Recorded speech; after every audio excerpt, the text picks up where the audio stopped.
সুপ্রিয়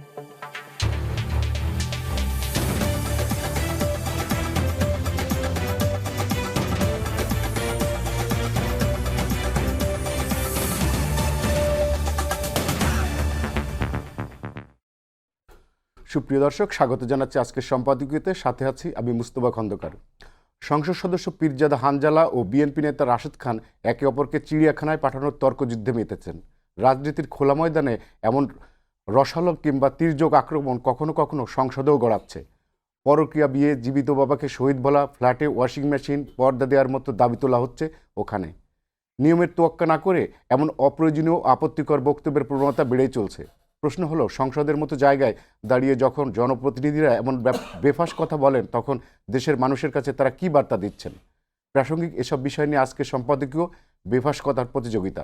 এ নিয়ে আলোচনার জন্য স্টুডিওতে উপস্থিত আছেন জনাব শামসুজ্জামান যুদ্ধ, vice chairman BNP, Masud Kamal সাংবাদিক, সিনিয়র সাংবাদিক, এবং মাহমুদুর রহমান মান্না, সভাপতি নাগরিক ঐক্য। আপনার তিনজনকে স্বাগত। আমি দুদু ভাই আপনাকে দিয়ে শুরু করতে চাই। আমি যেটা বললাম আর কি, এই যে সংসদের যে সংসদ সদস্য যেসব কথা বলছেন এবং বাইরের থেকে অনেক নেতারাও তার পাল্টা বক্তব্য দিচ্ছেন, মানে এটা আমরা আসলে এই রাজনীতির সংস্কৃতিটা হঠাৎ করে এইভাবে চলছে কেন? মানে আমরা তো চাইছিলাম আরও একটু উন্নত হবে 5 আগস্টের পরে, কিন্তু দেখছি যে তার কোনো পরিবর্তন আমরা দেখছি না। মানে কি? জি, আপনাকে ধন্যবাদ। আমার দুইজন বিচক্ষণ এবং অত্যন্ত আমার পছন্দের মানুষ, সহযোগী আলোচক এবং যারা এই অনুষ্ঠান দেখছেন সকলকে শুভেচ্ছা। এই পার্লামেন্টের সংসদীয় দলের নেতা, মানে যিনি প্রধানমন্ত্রী, আমার দলের চেয়ারপারসন, এবং বিরোধী দলের যিনি নেতা, এবং দুইজনই প্রথম সংসদে গেছেন এবং প্রথম সংসদীয় দলের নেতা এবং বিরোধী দলের নেতা। 70-র উপরে, 70% উপরে হচ্ছে এইবারই প্রথম পার্লামেন্টে গেছেন। সেটি খুব একটা বড় কথা না। বড় কথাটা হচ্ছে যে পার্লামেন্টের মধ্যে অনেক তীর্যকপূর্ণ কথা, রাজনৈতিক কথা, দেশের কথা, মানুষের কথা অনেকভাবে আনা যায়। তার ভাষাগত, উপমাগত এবং তাৎক্ষণিক বিচক্ষণতা, এই বিষয়ের প্রতি যদি তার দখল থাকে। কিন্তু বাইরের মানুষ, ভিতরের মানে সংসদের মানুষ আর গুণী মানুষ, এর ভিতরে যে ঘটনাগুলো আমরা প্রত্যাশা করি সেইগুলোর বাইরে যখন চলে যায়, অর্থাৎ ওই যে মানে রাশেদ খানের সঙ্গে আরেকজনের নাম বললেন, হানজালা, তো এখানে কিছু কিছু বিষয় এমনভাবে আসছে, বিশেষ করে 24শে গণঅভ্যুত্থানের পরে। এই বদরুদ্দিন ওমর সাহেব এটা বলছিলেন যে এই অভ্যুত্থানের পরে সবথেকে লাভবান অংশ উত্থান, যেটা সাম্প্রদায়িক রাজনীতি। এর আগে কোনো গণঅভ্যুত্থানে এত বড় উত্থান তাদের ঘটে নাই। পাশাপাশি যে শক্তিগুলো ছিল তাদের যে অবস্থান বা উত্থান বা ভূমিকা, সেটি অনেকাংশে একটু ম্রিয়মান হয়েছে। আমার কেন বলছে যে আপনি খেয়াল করলে দেখবেন শুধু পার্লামেন্টে না, রাজনৈতিক অঙ্গনে এমন কিছু ভাষা, শব্দ এবং আক্রমণ যেটা অশ্লীল পর্যায়ে শুধু না, এটা এতটাই ন্যাক্কারজনক। বাংলাদেশের গণতান্ত্রিক রাজনীতিতে, এই পার্লামেন্টের রাজনীতিতে, সংসদের রাজনীতিতে আমাদের কিন্তু অনেক পুঁজি আছে এবং অনেক বিচক্ষণ নেতা বা পার্লামেন্টারিয়ান ছিল, যাদের কথা শোনার জন্যেই শুধু, এমনকি সেই সময় এত টেলিভিশন না থাকলেও রেডিওর কাছে বসে থাকত। কিন্তু এখন এর দৈন্যতা দেখা দিয়েছে। বিশেষ করে যারা ধর্মীয় রাজনীতির সঙ্গে সম্পৃক্ত, সোশ্যাল মিডিয়াতে গেলে আপনি বেশিক্ষণ টিকে থাকতে পারবেন না। মানে কোনো কারণে কেউ সমালোচনা করছে, তার একটা 14 গোষ্ঠী এমনভাবে, এমন ভাষায়, এমন ভঙ্গিতে মানে বলবে যে আপনার মুশকিলে পড়ে যাওয়ার মতো। সেই জন্যে আমার মনে হয় যে যারা তরুণ, বিশেষ করে গণতান্ত্রিক রাজনীতিতে আছে, তাদের একটু মানে, যেমন পার্লামেন্টের আমিও একসময় সদস্য ছিলাম, তো ওখানে যে লাইব্রেরিটা আছে, যদি তারা এই লাইব্রেরিকে ব্যবহার করে, এবং ধরেন জেলখানার মধ্যে যে লাইব্রেরি আছে, যারা জেল খেটেছেন, এই জায়গাগুলো যারা ব্যবহার করছে, এই লাইব্রেরিগুলো, তাদের বলা চলা সব কিছু একটা আলাদা মাত্রা নেবে।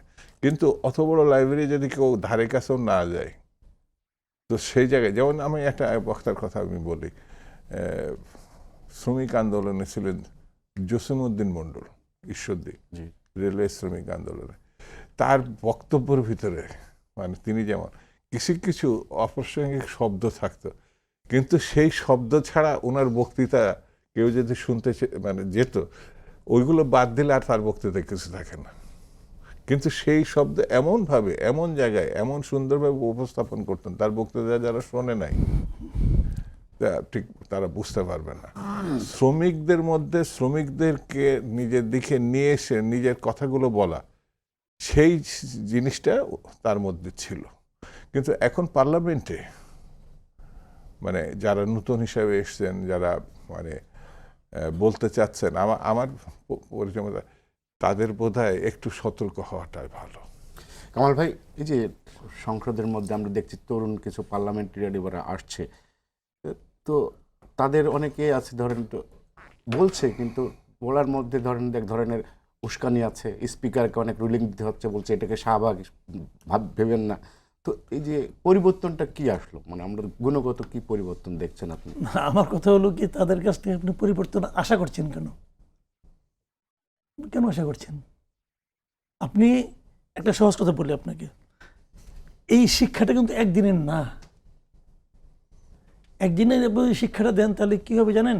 ওই হয়তো একবার দুইবার তারা ঠিকঠাক মতো বলবে, আবার যখন উত্তেজিত হয়ে যাবে, যখন আবেগপ্রবণ হয়ে যাবে, তখন তার আগের ভাষাটাই বেরিয়ে আসবে, তাই না? আপনি একটা কাককে নিয়ে যত মানে জায়গায় বসান না কেন, গাছের ডালেও সে যে আচরণ করবে, এসি রুমে নিয়ে গেলো সে একই আচরণ করবে। সে তো, কারণ তার ওইটাই তার ক্যারেক্টার। তো আপনি ক্যারেক্টার থেকে বেরিয়ে আসা কিন্তু অনেক কঠিন। মান্না ভাই তো দীর্ঘদিন বাম রাজনীতি করতেন, বলে না যে ডি ক্লাস হওয়াটা কিন্তু অনেক কঠিন। এই জন্য যে অনুশীলন, যে সময়, যে শ্রম অভিনিবেশ দিতে হয়, এটা তা আর কি, সেটা সেই দেওয়ার মাধ্যমে আসছে এখানে। হানজালা সাহেব যে কথাগুলি বলছেন, আপনি ওনার কাছ থেকে কি আশা করেন? আশা করেন ধার্মিক একটা লেবাস থাকে ওনার ভেতরে, তো আরো থাকা উচিত ছিল। তাহলে যায় নাকি রাতের বেলা যায় নাকি বিভিন্ন ধর্মসভা ওয়াজ করেন, ওয়াজ তো আজকাল, আগে তো অনেকগুলোতে যাইতাম না, বুঝতাম না, এখন তো দেখতে পাই ইউটিউবে। দেখেন না এগুলো? কতক্ষণ দেখতে পারেন? যদি আবার দেখতে পারেন, যদি পাশে আপনার কিশোর সন্তানটা থাকে, তাকে নিয়ে ওয়াজ দেখতে পারবেন, ওয়াজ শুনতে পারবেন? কিন্তু এটা তো আল্লাহর কথা কয়। তাহলে কিশোর সন্তানকে নিয়ে আমি শুনতে পাই না কেন? বলেন কি কারণে পাই না? এটা কি ধর্মের কারণে পাই না, নাকি যিনি বলছেন তার কারণে পাই না? তাই না? এটা তো আপনার পার্থক্যটা তো ওই জায়গাটাতে। তো আপনি হঠাৎ করে তার কাছ থেকে আশা করবেন কেন? উনি হঠাৎ করে এমপি হয়ে গেছেন, এটুকু ঠিক আছে, এইটুকু ঠিক আছে। কিন্তু যে লোকটা উনি বসে আছেন, উনি তো উনি, আচ্ছা দেখেন, দুদু ভাই তো বললেন আমাদের মানে সংসদ নেতা, উনিও প্রথমবার হয়েছেন। আমাদের সংসদ বিরোধী দলের নেতা, উনিও প্রথমবার হয়েছেন। যাদের এই সমস্ত কথাবার্তা শুনে আপনি মানে স্বাভাবিকভাবে নিতে পারছেন না বলেই তো অনুষ্ঠানের নামটা এরকম করছেন, তারাও অনেকে প্রথমবার হয়েছেন।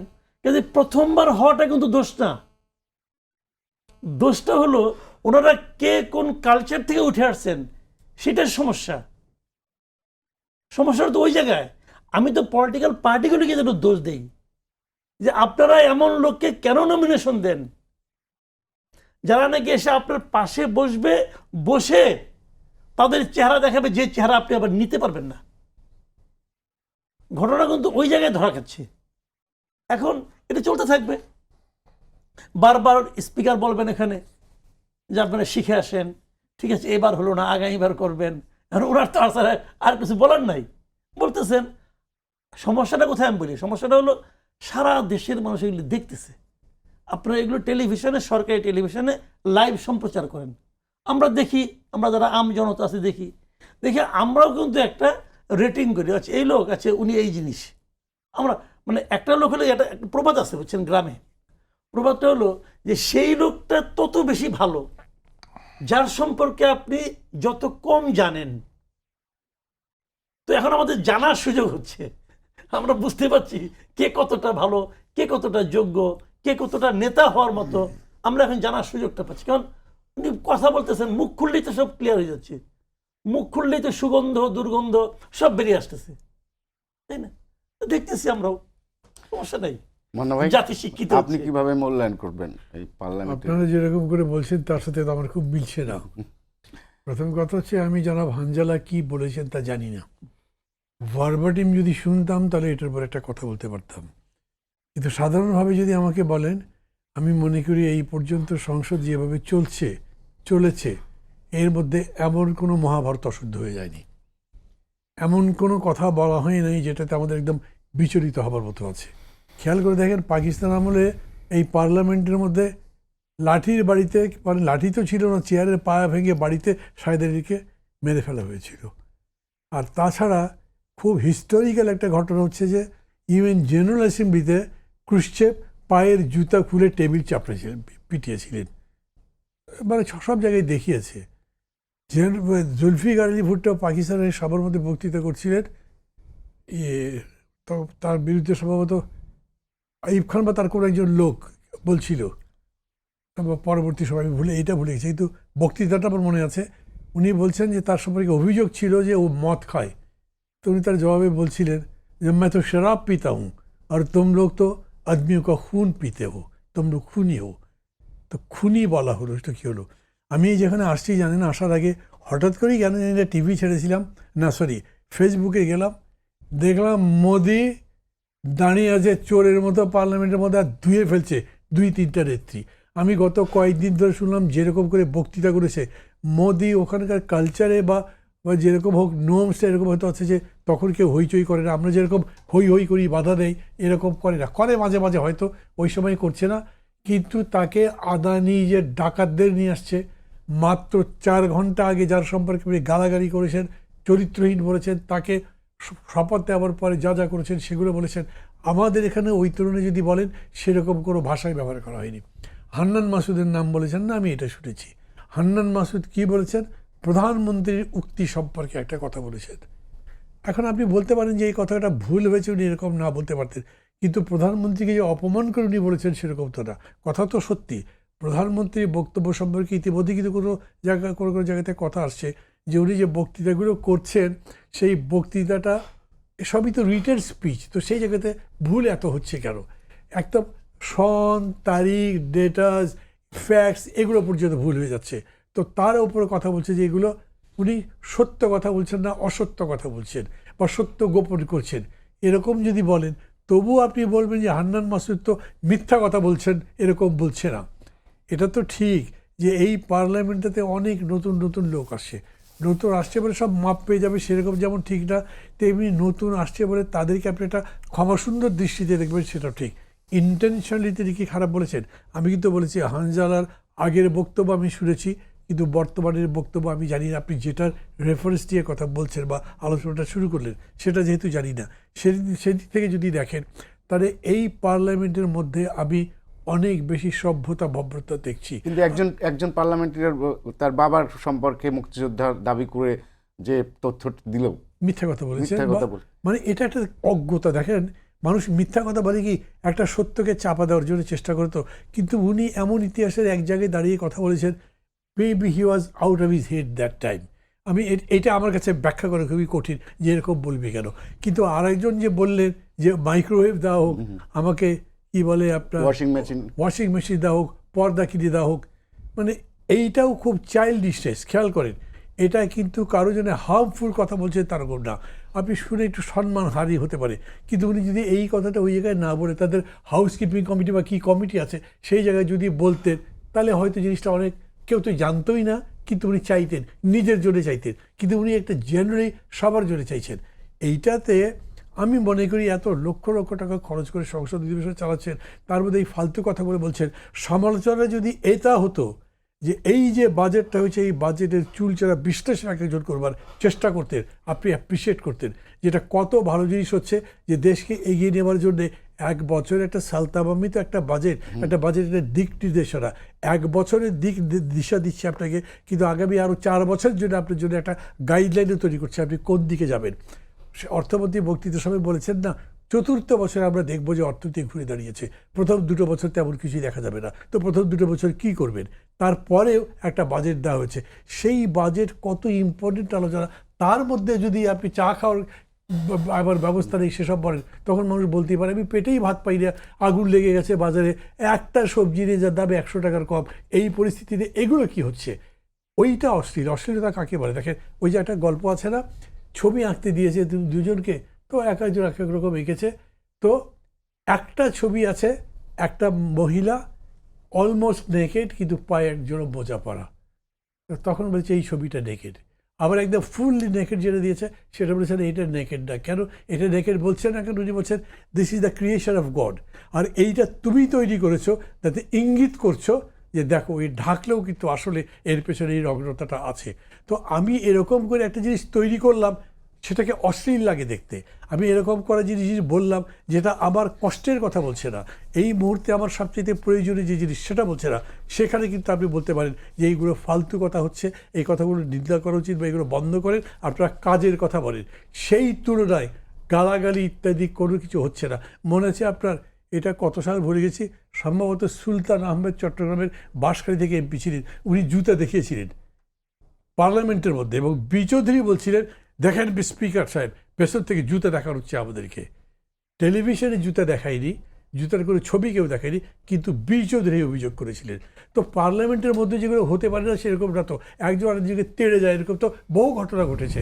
এবং বয়কট করবার সময় কী ধরনের উত্তেজনাকর পরিস্থিতি হয়, এখন এগুলো হচ্ছে না। এটা যে একটা খারাপ দিক, আমি কিন্তু এটা মানতে রাজি নই। গালাগালি যদি এরকম হতো যে তোর বাপ চোর, তুই চোর, তোর মা বেশ্যা, তাইলে আপনি বলতে যে ও একটা মানুষই না।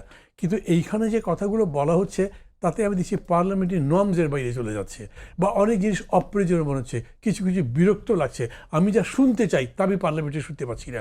আমি বরঞ্চ টক শোতে যেগুলো পাচ্ছি, আমি অনেস্টলি বলি, আমার কাছে মনে হয় যে পার্লামেন্টের মধ্যে এগুলো কোনো কিছু নাই এখন। এবং ওই জায়গাতে আর একটা জিনিস আছে কি, মাঝে মাঝে পরস্পরের মধ্যে মানে সরকারি দল বিরোধী দলের মধ্যে খাতির দেখানো হচ্ছে, সেই খাতিরগুলো কোনো যৌক্তিক খাতির না। মানে ধরেন আমেরিকার সাথে আমাদের যে বাণিজ্য চুক্তি হয়েছে, উভয় দল চুপচাপ।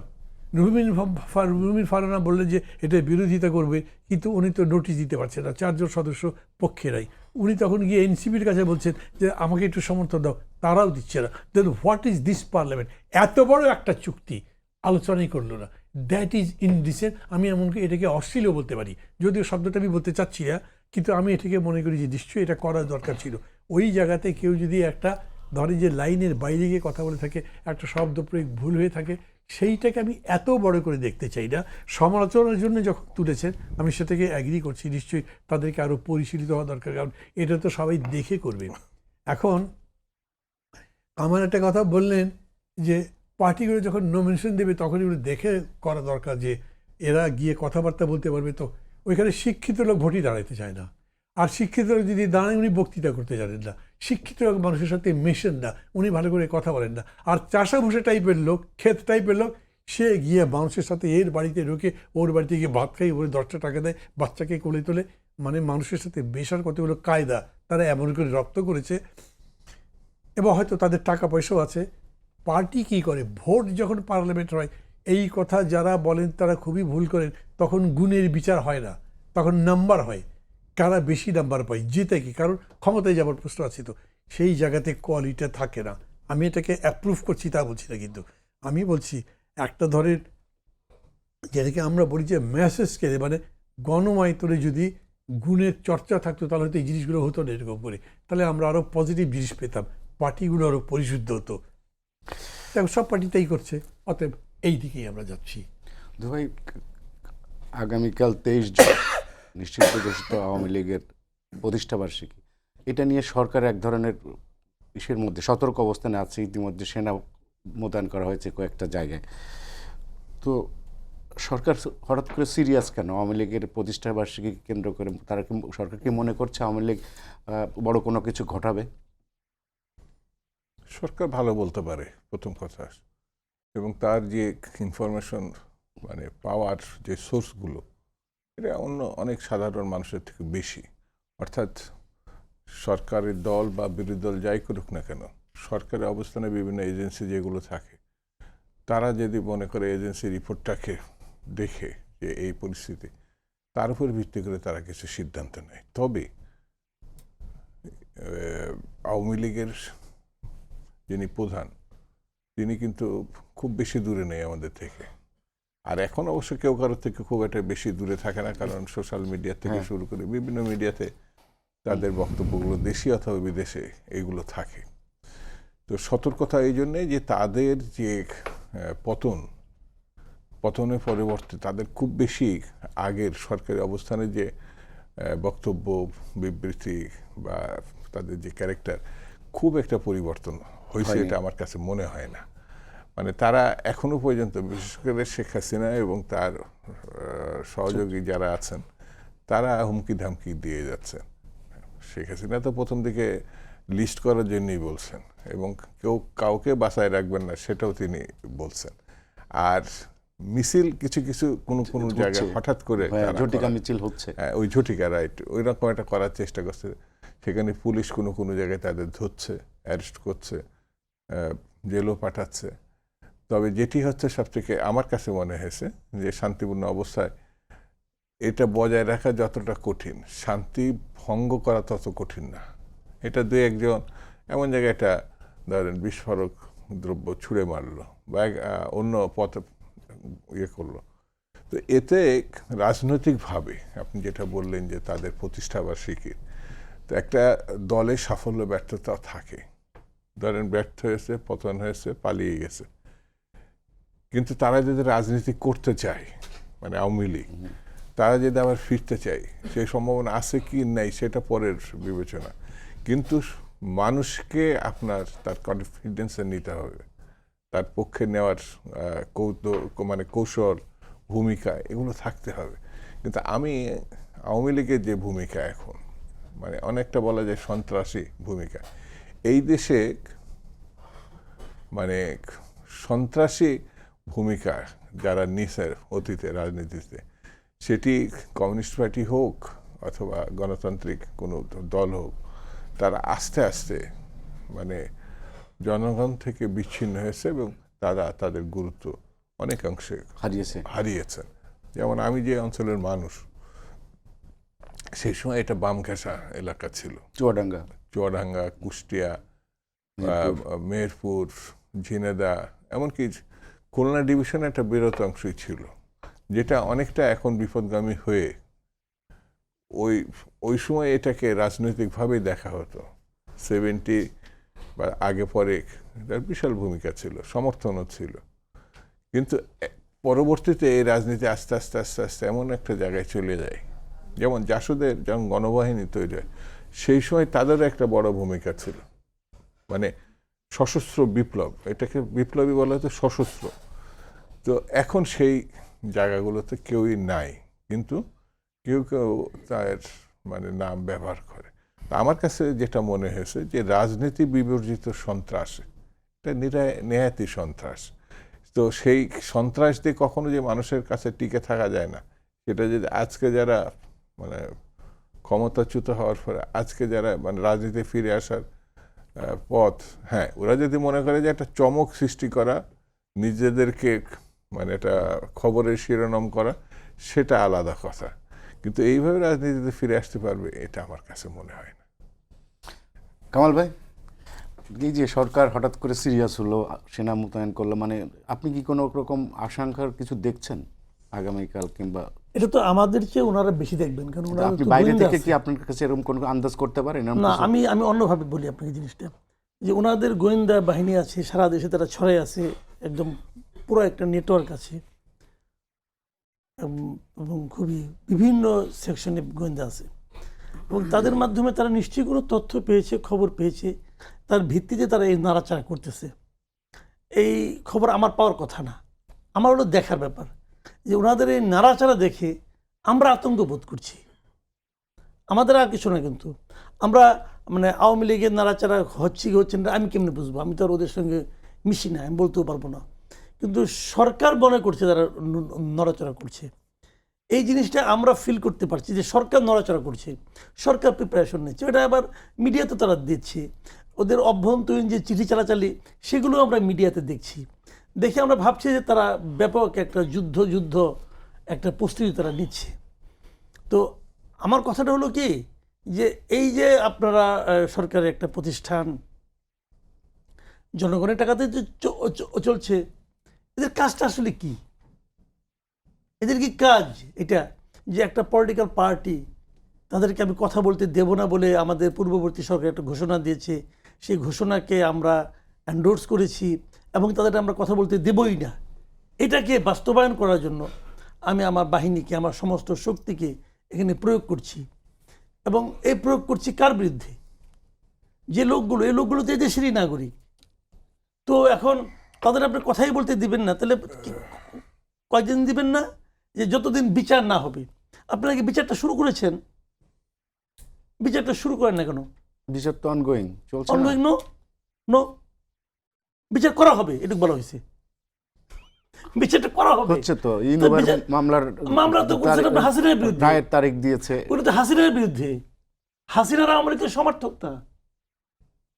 যদি আপনি মনে করেন যে হাসিনাই আওয়ামী লীগই হাসিনা, তাহলে তো ভাই হবে না। এখানে হাসিনা কই? যাদের আপনি অ্যারেস্ট করছেন এটা হাসিনা? আপনি যারা মিছিল করে হাসিনা এবং আওয়ামী লীগের সমর্থক ভাবলে তো ভুল করবেন। কিন্তু দল হিসেবে তো আওয়ামী লীগ যেহেতু এখন নিষিদ্ধ, এখন যেহেতু তাদের কার্যক্রম, তো সেই ক্ষেত্রে তো আইনি তো তারা পারে না। না, আইন ইউর রাইট, আইন তো পারে না। আইন মানলে তাদের এটা করা উচিত না, এটা আমিও মনে করি। আইনটা আপনি পছন্দ, আমি মনে করি যে নির্বাহী আদেশের মাধ্যমে তাদেরকে করা হয়েছে, এটা কালো আইন আমি মনে করি। এখন তো সংসদেই তো সেটাই করা হয়েছে, রেটিফাই করা হয়েছে। সংসদে বাংলাদেশে যত কালো আইন হয়েছে সব সংসদের মাধ্যমে হয়েছে, সংসদ ছাড়া হয় নাই, কাজে ওটা কিছু যায় আসে না।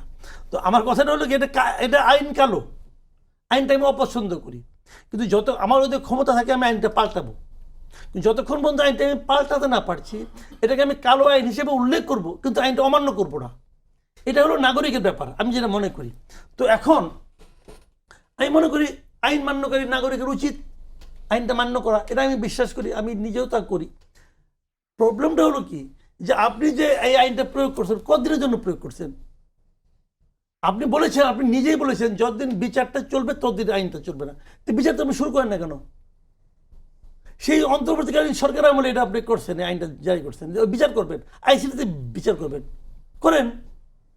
আপনি বিচার শুরু করবেন না, বলবেন যদি বিচার আপনার শুরু করতে যদি 10 বছর লাগে, আপনি 10 বছর এই লোকগুলিকে আটকে রাখতে পারবেন?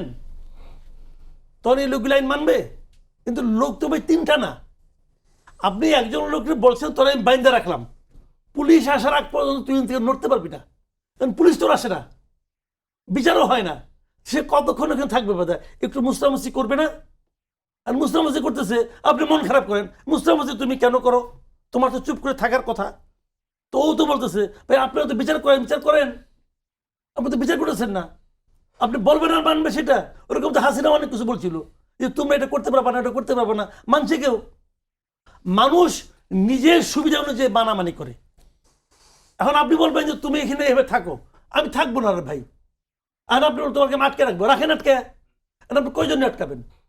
যখন সংখ্যাটা 3 জন হয় কোনো আওয়াজ হয় না, যখন সংখ্যাটা 30 জন হয় তখন আওয়াজ হয়, যখন সংখ্যাটা 300 জন হয় তখন আপনি পারেন না। এখন আপনাকে এটাও বুঝতে হবে, আপনি একটা যে নদীতে বাঁধ দেন, কিন্তু নদীর পানির জোর কতটুকু ওইটা বুঝে বার্তা দেন।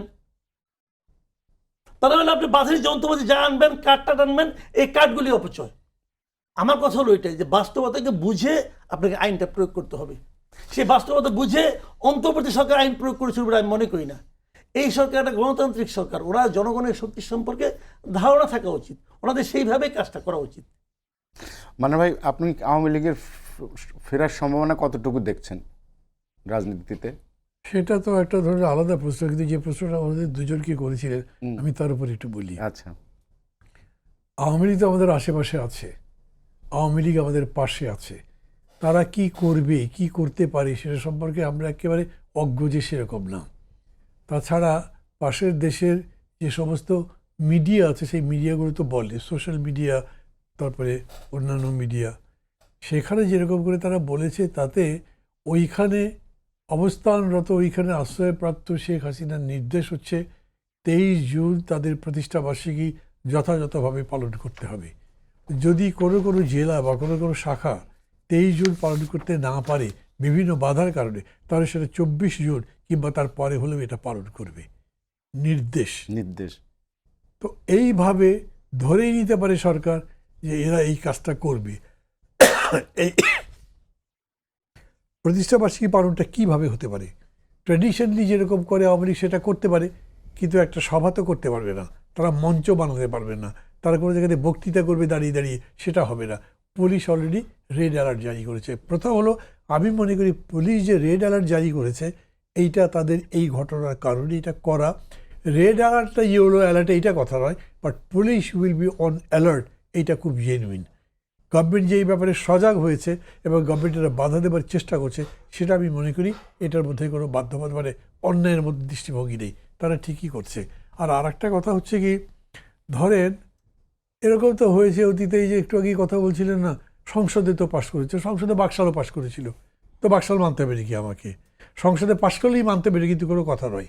যা সত্য তা সত্য, সেটা 100টা লোকে যদি বলে সত্য আর একটা লোক যদি বলে মিথ্যা, তবুও ওইটা সত্য যেটা তা সত্য হবে, মিথ্যাটাকে মিথ্যাই আপনি মানতে হবে, এটা সংখ্যাতে গুনবেন না। সেইভাবে আওয়ামী লীগের মধ্যে যারা খুব মরমী আওয়ামী লীগই কর্মী, তারা মনে করতে পারে আমাদের দলের অ্যাক্টিভিটি বন্ধ করা হয়েছে, এটা অন্যায়। আমি আওয়ামী লীগের মরমী কর্মী নন, কিন্তু সাধারণ মানুষের অনেককে মনে করি যে এদেরকে এরকম করে অ্যাক্টিভিটি বন্ধ করে রাখতে পারবেন। জামাত ইসলামকে ব্যান করে দিয়েছিলেন, দলই ব্যান করে দিয়েছিলেন, তারপরে অ্যাক্টিভিটি ব্যান করেছিলেন, রেজিস্ট্রেশন ক্যান্সেল করেছিলেন। জামাত ইসলামী আবার ফিরে এসছে। জামাত ইসলাম বিরাট একটা রাজনৈতিক বিজয় অর্জন করেছে, আমি এরকম করে মূল্যায়ন করি না, কিন্তু সেই বিতর্কের মধ্যে আমি যাচ্ছি না। আমি বলছি যে ব্যানিং দিয়ে, নিষেধাজ্ঞা দিয়ে আপনি যে কাজটা করতে পারবেন না, এই জায়গাতেও পারবেন না। আলটিমেটলি আপনাকে এইটাকে রাজনৈতিকভাবেই মোকাবেলা করতে পারবেন। সেটা যদি করতে পারেন, সেই চেষ্টা করেন। সেই দিক থেকে সরকার যেটা করছে বা এই পর্যন্ত যা করছে, হ্যাঁ আমি বলবো যে সরকার বেশ হিসাব নিকাশ করেই করছে, উস্কাচ্ছে না। সরকার এটাকে নেগোশিয়েটও করার চেষ্টা করছে। সরকার প্রস্তাব দিচ্ছে ইনক্লুসিভ রাজনীতি করবে, মানে হয়তো আওয়ামী লীগকে ইনক্লুসিভ ধরেই তারা কথাবার্তা বলছে। এতে হচ্ছে না, কারণ ওরা যদি শুধু শুধু আওয়ামী লীগ থাকতো তাহলে হতো। তাদের সাথে আবার একটা রাষ্ট্র যুক্ত আছে যারা চায় যে আওয়ামী লীগ এখানে প্রতিষ্ঠা পাক, সেই জন্যে এটা একটা থ্রেট হতে পারে। সজাগ থাকা দরকার। পারবে কি? পারাটা আমি মনে করি আওয়ামী লীগ দলের উপরে নির্ভর করে না। তা যদি হতো তাহলে আওয়ামী লীগে যাওয়ারই প্রশ্ন ছিল না। আওয়ামী লীগ তখনও বড় দল ছিল, এখনও বড় দল আছে, কিন্তু তারা ক্ষমতায় থাকতে পারেনি। শুধু তাই নয়, তাদেরকে পালাতে হয়েছে। তাদের সাথে ইন্ডিয়া সলিডলি ছিল, তাদেরকে রাখতে পারে নাই। এখনও ইন্ডিয়া সলিডলিও যদি থাকে, পুশ করে তাদেরকে ক্ষমতা দিতে পারবে, তা দিতে পারবে না। সেটা নির্ভর করে জনগণের উপরে। হ্যাঁ, এখন ধরেন আক্রমণ করে দখল করে তাদেরকে বসিয়ে দিল, এরকম যদি হয়, আমি এরকম কোনো সম্ভাবনা দেখি না। ভূ রাজনীতিটা এখন এমন, ভেতরে ভেতরে এমন এক ধরনের পাওয়ার ব্যালেন্স তৈরি হচ্ছে যেটা চাইলেই এরকম হবে না। খেয়াল করে দেখেন, আগে কোনো সরকার ক্ষমতায় আসবার পরে প্রথম সফরটা ভারতে হতো, এবার তো ভারতে হলো না। উনি অলরেডি মালয়েশিয়া সফর শেষ তো করে ফেলেছিলেন, এখন চীনের উদ্দেশ্যে, এখন বোধহয় চীনের উদ্দেশ্যে রওনা হয়েছেন। খুবই গাত্রদাহ আছে ইন্ডিয়ার, উনি তারপরে চায়না যাচ্ছেন। এখন নিশ্চয়ই ইন্ডিয়ার গাত্রদাহ থাকার কোনো যুক্তি নেই। আমি তো সব জায়গায় যাব, আমি ইন্ডিয়াতেও যাব, এটা তো ইজিলি আমাদের প্রাইম মিনিস্টার বলবেন, সরকার বলতে পারবেন। তো আপনাকে ইন্ডিপেন্ডেন্ট পজিশন যদি নিতে হয়, তার মানে ওরা চাপ দিচ্ছে, তার কাছে মাথা নত করতে হবে। তাও না, এই ক্ষেত্রে আপনার নিজের উপর দাঁড়াতে হবে এবং অপশক্তি যেগুলোর তৎপরতা হবে সেগুলোকে বন্ধ করবার চেষ্টা করতে হবে। সেদিক থেকে আমি মনে করি আওয়ামী লীগ এখন পর্যন্ত রাজনৈতিক কোনো বিজয় অর্জন করেনি। এই সরকারের গত 100 দিন যদি আপনি হিসাব করেন, সেই 100 দিনের মধ্যে হয়তো ব্যর্থতার পাল্লা ভারী হতে পারে।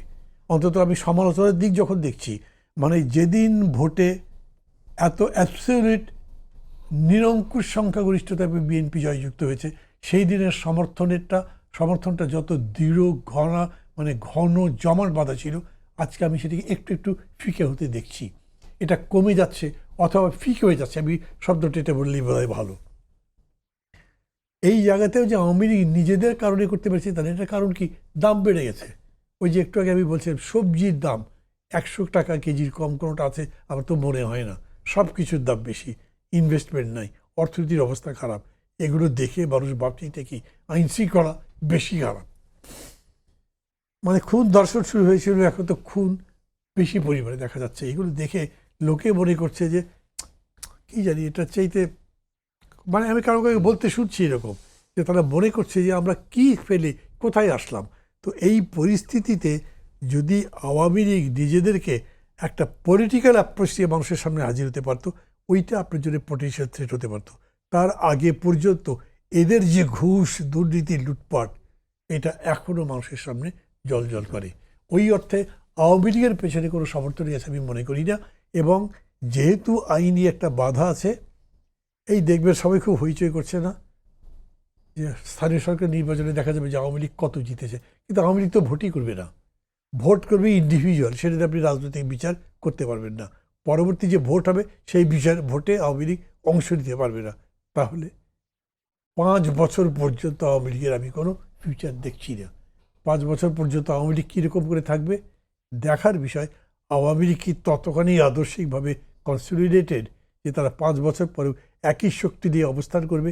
শেখ হাসিনা ততদিন পর্যন্ত সুস্থ থাকবেন, ভালো থাকবেন? অনেক প্রশ্ন আছে, যে জন্যে পুরাপুরিভাবে আওয়ামী লীগের ভবিষ্যৎটা আমি অনিশ্চিত দেখি। দুদু ভাই, আওয়ামী লীগের ভবিষ্যৎ মান্না ভাই অনিশ্চিত দেখেন।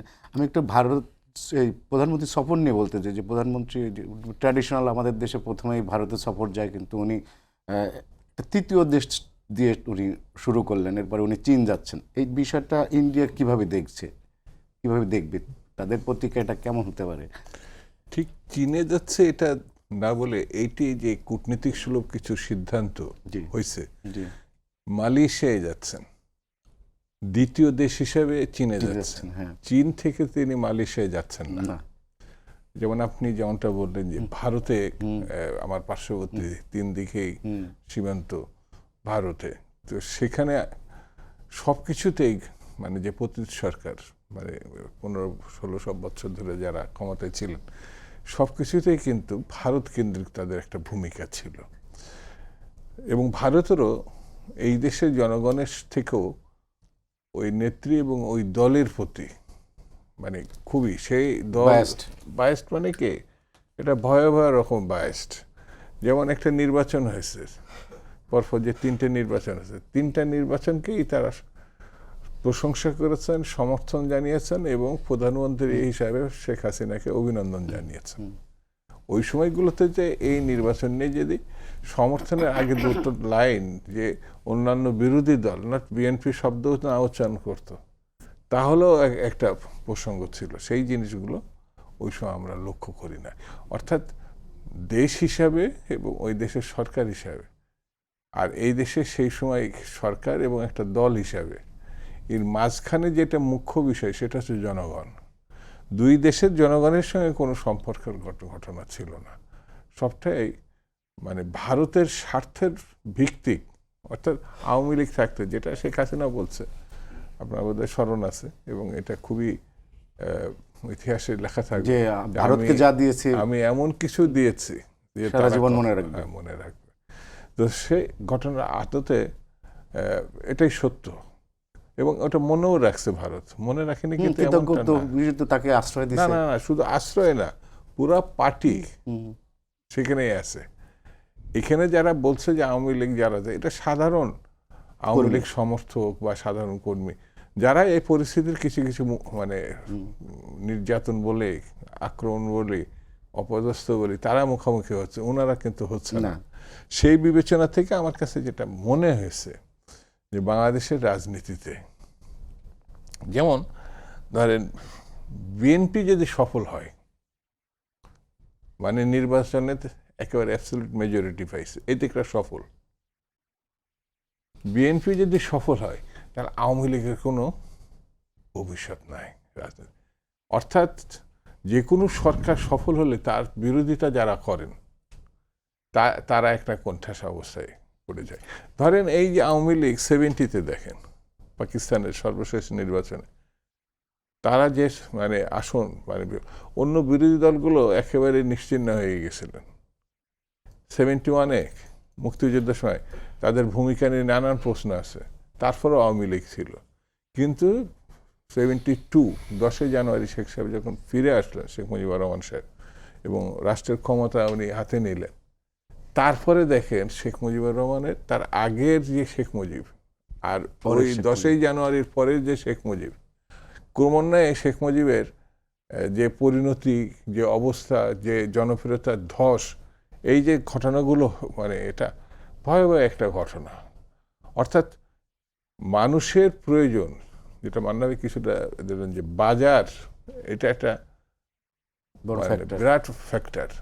যখন ভাত, একমতো ভাত, একটা চাকরি, কর্মসংস্থান, একটা নিরাপত্তার প্রশ্ন আসে, তখন কিন্তু যার প্রতি থাকুক না কেন সেও মানে বিএনপির প্রতি বা আওয়ামী লীগের প্রতি, একসময় মুসলিম লীগের প্রতি ছিল, তো তখন তারা বিরক্ত হয়। এই বিরক্তি একসময় বিরোধিতায় রূপান্তরিত হয়। তো বাংলাদেশের রাজনীতিতে এখন যে জায়গাটা আছে, প্রত্যাশার যে চাপ, সেটা হচ্ছে 2 দশকের না পাওয়ার যে বঞ্চনা বা ক্ষোভ, মানে কষ্ট, বেদনা, সেটা কিন্তু এখন এই সরকারের কাছে, মানে বর্তমানে বিএনপি সরকারের কাছে প্রত্যাশা করবে।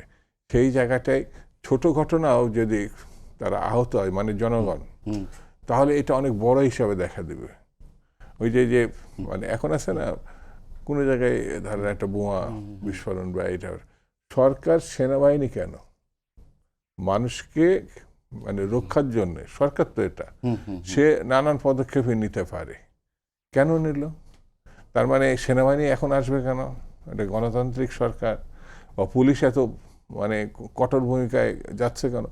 এই প্রশ্ন একটা মহল করতে পারে না তা না, কারণ পুলিশই রাষ্ট্র, সেনাবাহিনীর রাষ্ট্র গণতন্ত্রের সঙ্গে যায় না। কিন্তু যখন সন্ত্রাস হবে তখন কি আপনার শুধু কথা চিড়ে ভিজবে না। কামাল ভাই, 2 মিনিটে যদি বলেন প্রধানমন্ত্রী সফরটা, এই যে আপনি কি খুব বিচক্ষণ, সবাই বলছে যে উনি, দেখেন প্রথাগতভাবে আমরা মানে দেখেছি এর আগে নতুন সরকার আসলে ইন্ডিয়ায় যায়, কারণ ইন্ডিয়া আমাদের একদম প্রতিবেশী। তারা মনে করে হয়তো এই সরকার ছাড়া আমরা চলবো না, আমাদের সঙ্গে অনেক লেনদেন আছে। তো আমাদের এই সরকার ক্ষমতায় আসার পর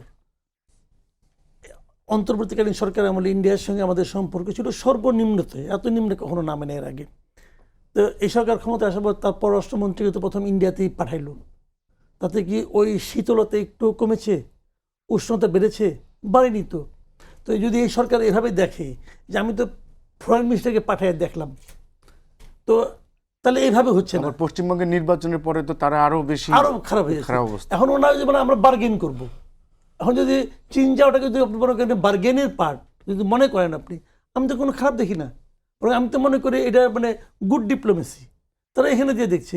আর মানে দুদুভাই যে একটা কথা বলছে, দুর্দান্ত একটা কথা বলছে কিন্তু, যে এতক্ষণে এত আলাপ সালাপের সবচেয়ে মোদ্দা কথা যেটা, যে আওয়ামী লীগ অথবা অন্য কোনো দল, আওয়ামী লীগ তো ভাই দেশে মানুষ তাদের বিতাড়িত করছে ভাই, এটা তো অস্বীকার করার কোনো উপায় নাই। তো সেই দলটা ফিরে আসবে কি না আসবে, এটা নির্ভর করবে জনগণের প্রত্যাশা বর্তমান সরকার কতটুকু মেটাতে পারবে কি পারবে না তার উপর। এটা মাথায় রাখেন, তাহলেই সব ঠিক। আওয়ামী লীগ কেন, অন্য দল আছে না তাদের, মানে আমরা আওয়ামী লীগকে কেন বলছি যে বিএনপি ব্যর্থ হলে আওয়ামী লীগ কেন আসবে? যেভাবে বলি 55 বছরের রাজনীতি আওয়ামী লীগ বিএনপি মানে দিয়ে দিল ঘটনাটা, এটা একটা ধারাবাহিক একটা জায়গায়, অন্য দল নেই তা না, কিন্তু সংসদও আছে, কিন্তু এই 2 দল কিন্তু একটা মানুষের সমর্থনে একটা জায়গায় গিয়েছিল। সেখানে আওয়ামী লীগের এই যে পতন, এতে আনব্যালেন্স বলবো আমি রাজনীতি গণতান্ত্রিক বিবেচনায়, তাদেরকেই আবার উঠে আসতে হবে। এটা আমার কাছে এই কথা এটাই আমাদের এখানে যতবার নির্বাচনে জয়লাভ করছে, মানে আমরা কি দেখছি আগে যেগুলি ইলেকশন যেগুলিকে বলি, আমরা সবসময় দেখেছি যে সরকারের কাছে জনগণের প্রত্যাশা মিটছে না বলে তারা আরেকটা দলকে নিয়ে আসতেছে। প্রতিবার তাই হয়েছে রে ভাই। এই সরকার যদি, যেমন আমি তো একটা কথা বলি যে ইউনূস সাহেব ক্ষমতা যখন আসলেন, উনি যদি জনগণের প্রত্যাশাটা মিটাতে পারতেন তাহলে কিন্তু দেখতেন যে অন্যরকম দৃশ্য হইতো। মিটাতে পারে নাই তো। এখন আমরা এই সরকার নিয়ে আশাবাদী, দেখা যাক কি হয়। মান্না ভাই, প্রধানমন্ত্রীর সফর এবং ইন্ডিয়ার যে হঠাৎ করে বাংলাদেশের প্রতি এই যে আগ্রাসী মনোভাব পুশিন নিয়ে, এবং তার কাটা বাড়া নিয়ে মোদি কালকেও কথা বলেছে, মানে হঠাৎ করে এত বাংলাদেশের বিরোধী সফর নিয়ে তো আমি আমার আগের কথার সময় বলেছি বেশ কিছু পরিমাণে। আমি মনে করি সরকার যে সিদ্ধান্ত নিয়েছে তার মধ্যে সমালোচনা করার কিছু নেই। I have my own choice. আমি মনে করেছি আমার কাছে এখন বেশি ক্রাইসিস হচ্ছে আমার ইমিগ্রেশন নিয়ে। আমি মানুষের কাছে গেছি, যেতেই পারি, এটা আপনি বলবার কি, এগুলো নিয়ে আলোচনা না করলেও ভালো আছে। এইটাতে ইন্ডিয়া যে একটা বিরাট করে ইস্যু তৈরি করবে, তার ইস্যু তো তার আওয়ামী লীগ বা তার এখানকার প্রভাব বড়াই নিয়ে। বিষয়টা এরকম হয়েছে যে তারা যে কাজগুলো করছে এতে আমার মনে হচ্ছে একটা যুদ্ধ তো তারা লাগিয়ে দিচ্ছে না বা লাগিয়ে দিতে পারবেও না। আমি আবারও বলি, আন্তর্জাতিক শক্তি সম্পর্কের বিষয়টা উপরে উপরে কিংবা তলে তলে বা যে কোনো জায়গাতে হোক এখন এরকম একটা জায়গায় আছে যে ভারত মনে করলে আক্রমণ করে বাংলাদেশ জয় করে নিয়ে যাবে, ওই অবস্থা নাই। রেজিস্ট্যান্সের সামনে পড়বে, কন্ডেমনেশন হবে, আন্তর্জাতিকভাবে গৃহীত হবে, ওই জায়গায় তারা করবে না। কাজেই বর্ডারে যেটা হচ্ছে সেটা তার একটা চাপ তৈরি করছে। কেন? এটা পুরো তো আমার কাছে পলিটিক্যাল মনে হয়। যে কোনোভাবে পলিটিক্যাল এজেন্ডাতে যাই থাকুক তার মধ্যে এটা থাকতেই পারে। You make space for that. আপনি ইনক্লুসিভ পলিটিক্সের কথা বলেছেন, সেই ইনক্লুসিভ পলিটিক্সের জায়গা তৈরি করেন। গভর্নমেন্ট নিজেও পলিসি হিসেবে বলেছে যে আমরা অন্তর্ভুক্তিমূলক রাজনীতি করতে চাই, তাহলে সেটা স্পেস দেখার, তাদের নির্বাচন করবার জায়গা দেন। তলে তলে এগুলো হচ্ছে কি না এগুলো দুদু সাহেব বলতে পারতেন, তো আমি বলতে পারবো না, বা আমাদের কারো যারা সুযোগও নেই, ওনারাও কত করে যারা সুযোগ আছে আমি কিন্তু তাও জানি না। কারণ এই সমস্ত সিদ্ধান্ত যে পার্টির সব স্তরে হয় তারা এমন সময় হতে পারে যে একজন মানুষই জানে। কে জানতো যে এরকম একজন ফরেন মিনিস্টার আসবে? দুদু সাহেব তো দূরের কথা, বহু সাহেবই তো জানতো না। তো ওই রকম মানে power game is altogether different. সেই জায়গাতে নিশ্চয়ই একটা কিছু বিবেচনা আছে বা থাকতে হবে, যাতে আমরা কোনো অন্যায় প্রেশারের কাছে হতে স্বীকার না করি। আমি এটা বলবো না যে বছর পর বছর এরকম গায়ের জোরে পেয়ে আওয়ামী লীগকে বন্ধ রাখতে পারবেন, যেটা দুদুভাই বলছেন যে যদি বিএনপি তার শাসন দিয়ে জনগণকে সন্তুষ্ট রাখতে পারে তাহলে আওয়ামী লীগের কাছে যাবে কেন? আপনি প্রশ্ন করছেন বিকল্পখানে আওয়ামী লীগ ভাবে কেন? আনসার সহজ, আর একজন কেউ বিকল্প হওয়ার মতো অ্যাপিয়ার করে নাই। যখন করবে তখন আওয়ামী লীগের কিন্তু খবর থাকবে না। এবং এইটা বিকল্প হয়নি। জি, আওয়ামী লীগের বিকল্পকে জামাত কিংবা এনসিপিকে আপনি মনে করেন না? মানে আমি দুটো জিনিস থেকেই আপনাকে বলতে পারি যে জামাত আমেরিকার এই যে এটার বিরোধিতা করলো না, সরকার এবং তারা তো একই সাথে চেষ্টা করলো। এবং জামাতকে আরও অনেকগুলো ব্যাপারেই দেখেন তারা মনে হচ্ছে না যে ফাটিয়ে ফেলবে সংসদ দিয়ে, কী বলে সংস্কার দিয়ে, করলো না তো। জামাত অনেকগুলো বছর অনেক তাপ সহ্য করেছে, যে কোনো কারণ হোক, নিজেদের দোষ বাইয়ে মিলে। তারপরে তারা এখন যে অবস্থানটা পেয়েছে দ্যাট ইজ ভেরি কমফোর্টেবল। তারা একদম হয়তো আশাও করেনি, তারা এটা সংহত করতে চাইবে, এটা হারাতে চাইবে না। ফলে জামাত এখনই ওই রকম একটা যেটাকে বলা হয় যে আক্রমণাত্মক বা ধরেন এক ধরনের আপসীর লড়াই করতে যাবে, যে এটা আমার মনে হচ্ছে না। তারা বরঞ্চ বেশি করে চাইবে নিজেদেরটা কনসলিডেট করতে। সেই জায়গাতে খুব বড় আকারে একটা ধূসর এলাকা আছে যেখানে অন্য শক্তির দাঁড়াবার সুযোগ থাকবে, আমি তাই মনে করি। দুদু ভাই, সেটা হচ্ছে যে এই যে সংসদে জামাতের একটা বড় ধরনের আসন ছিল, কিন্তু অনেকে মনে করে যে বিরোধী দল হিসেবে জামাত এনসিপির সেই আওয়াজটা তুলতে পারছে না সংসদে তারা, এবং যেসব কথাবার্তা বলছে সেগুলো খুব খুব ম্যাচিউর পলিটিক্স মনে হচ্ছে না। আপনার কাছে কি মনে হয় যে জামাত আসলে কেন বিরোধী দল হিসেবে সংসদে খুব কার্যকর ভূমিকা রাখতে পারছে না? এই যে বিশেষ করে কয়েকটা ইস্যু আছে, সেই ইস্যুগুলোতে এই জুলাই সনদ নিয়ে তারা কথা বলছিল, সেটা নিয়ে শেষ পর্যন্ত প্রধানমন্ত্রী একটা কমিটি গঠন করার কথা বললো, সে কমিটিতেও আসলো না, তারা কোনো নামও দিল না। তারপরে আবার রাজপথে আন্দোলনের কথা বলছে বিভিন্ন সময়, যে একটা বিপ্লব অনিবার্য হয়ে উঠেছে মাঝে মাঝে বলে। তো এদের ভূমিকাটাকে আপনি কিভাবে দেখছেন? প্রথম কথা আমার কাছে এটা মনে হয় যে জামাতে ইসলাম প্রতিষ্ঠার পর থেকে এইবারের পার্লামেন্টে, মানে বাংলাদেশের পার্লামেন্টে যে অবস্থানটা, যে সিটগুলো তারা পাইছে, এর আগে কখনো এত সিট পায়নি, এই অবস্থায় তারা ছিল না, না বাংলাদেশে না পাকিস্তানে। তো তাদের বিরোধী দলের রাজনীতি, সরকার তো নাই, বিরোধী দলের রাজনীতিতে ওই ধরনের প্রাতিষ্ঠানিক কোনো ভূমিকা এর আগে ছিল না। অর্থাৎ একটা প্র্যাকটিস থাকতে হয়তো, সেই প্র্যাকটিসটা তাদের কখনো ছিল না। এখনো পর্যন্ত পার্লামেন্টেও দেখবেন অনেক জায়গায় তাদের জড়তা আছে, এবং রাজপথে তারা প্রধান শক্তি ছিল না কোনো কালে। মানে বাংলাদেশের বিভিন্ন সময় রাজনৈতিক প্রেক্ষাপটে। তারা সহযোগী শক্তি হিসেবে কোনো না কোনো ফ্রন্টে থেকেছে, কোনো না কোনো অবস্থানে থেকেছে, একক শক্তি না, যেটা আওয়ামী লীগ, বিএনপি বা অন্য সময়ের যে ভূমিকাগুলো। তো ওরা যেহেতু পার্লামেন্টে ওই ধরনের অবস্থা ছিল না, রাজপথেও ছিল না, সেই কারণে কিছু কিছু জায়গায় তাদের অসঙ্গতি আপনি খুব মানে যেই সময় যে কথাটা বলার সেই কথাটা তারা বলা তো দূরে থাক, কোনো পদক্ষেপ নিতে পারেনি, সিদ্ধান্ত নিতে পারেনি। ভবিষ্যতে কী হবে সেটা তো ভবিষ্যৎ বলে দেবে, রাজনীতি এক জায়গায় দাঁড়িয়ে থাকবে না। তো এখন যে জায়গাটা আছে, ধরেন যে কোনো কারণে এই জিনিস যদি পরিবর্তন হয় বিএনপি বা জামাতের বা অন্য কিছুতে, তাতে বিএনপির কোনো ক্ষতি নাই আমার বিবেচনায়। বিএনপি হয় প্রধান একটি সরকার পরিচালনার দল হবে, প্রধান বিরোধী দলের প্রধান হবে। এটি এখনকার না, কিন্তু এটা অতীতেও আমরা এই লক্ষ্য করছি। যখন সরকার হিসাবে আওয়ামী লীগ আসছে, প্রধান বিরোধীকারী দল হিসাবে বিএনপি আসছে। কিন্তু জামাতের ভূমিকা কি হবে? সে মনে করছে কোনো কারণে যদি এই পরিস্থিতির দৃশ্যপট, তারা কিন্তু দেখুন 24-এর পরে ইলেকশনের আগে একটা ধারণা দেওয়া হচ্ছে তারা এবার সরকার আসছে। তো এমনভাবে বলছে কিছু কিছু থেকে বিশ্বাসযোগ্যতা তৈরি করে হয়েছে। কিন্তু প্রশ্ন হচ্ছে যে যত দিন গড়িয়েছে, নির্বাচনের কাছাকাছি আছে, তত তাদের সত্যটা প্রকাশ হচ্ছে না, জামাত ওই অবস্থায় আসছে। আমাদের হাতে প্রায় সময় শেষ। মান্নাবের কাছে আমি 1 মিনিট জানতে চাই, আমরা শুনছিলাম যে আপনারা একটা নতুন মোর্চা করতে যাচ্ছেন।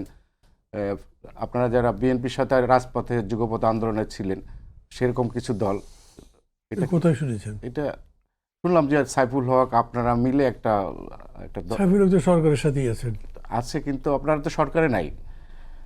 সরকারে নাই, কিন্তু সরকারের সাথেই আছেন। আমি আবার গ্রে এরিয়াতে আছি। গ্রে এরিয়া কেমন? আমি 2 জোটের কোন জোট এরকম করে চয়েসই করছি না।